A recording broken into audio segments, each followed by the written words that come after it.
Okay, so ngayon, ito yung aking breakfast. Ayan. Ayan yung mga pagkain dito. So, hindi na ako babalik ng Manila. And next month, mag-i-enroll na ako dito for ang graduation yan ay October. So, mag-i-start tayo ng second semester na naman. So, ayun. Tingnan natin kung ano mangyayari. Kasi hindi pa alam nung nasa office ang about dun sa Hungarian. So, ayan.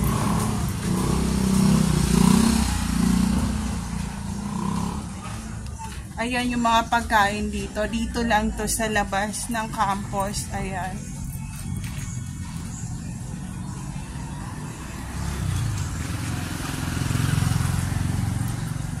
So, ayun.